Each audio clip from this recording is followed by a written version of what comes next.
dude. Right. New piece. New shit.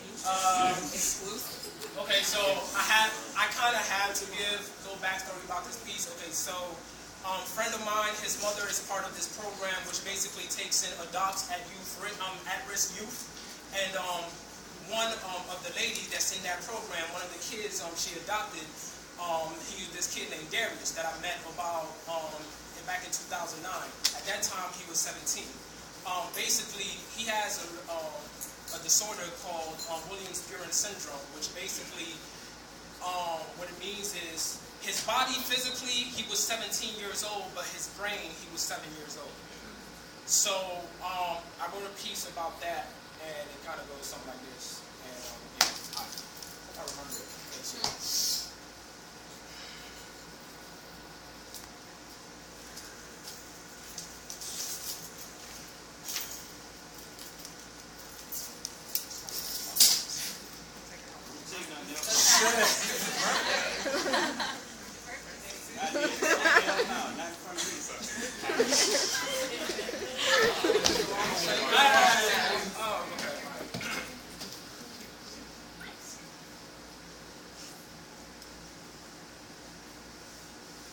sometimes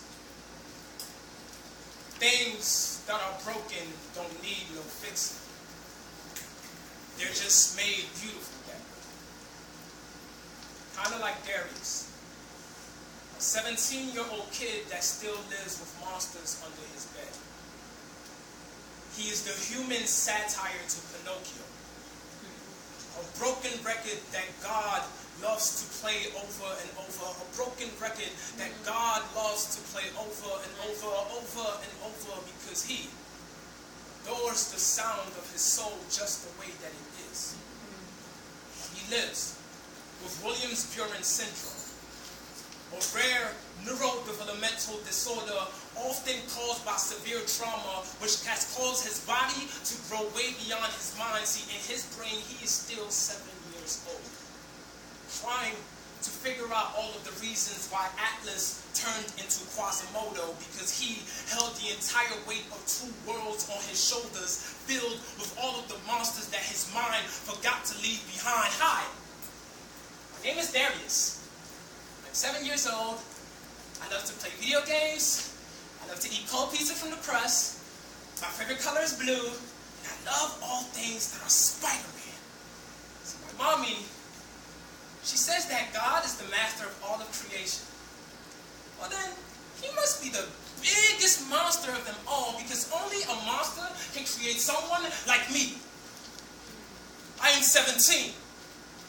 Why are there still monsters under my bed, haunting the very fabric of my being, stretching my flesh, my bones into someone I don't even recognize when I look in the mirror? See, for Darius, things have not been the same since the genocide of his family, when an abomination of men, hellboys with monstrous intentions tucked behind their backs, turned the family of innocent bystanders into victims of a robbery where he was the only one that was left to survive. So it left a permanent scar at the core of his brain as he was forced to watch both his mother and father beaten and shot to their monstrous deaths, their bodies mangled in a labyrinth of bullet shells and chalk outlines, and his mind became a graveyard where his parents are buried as memories from that time before that 6-year, 2,554th day, where his heart no longer was a place that he could call home. See, God must be the biggest monster of them all, because how can he leave me here without any family and a bed not big enough for all the monsters in my mind? I am 17. Why are there still monsters under my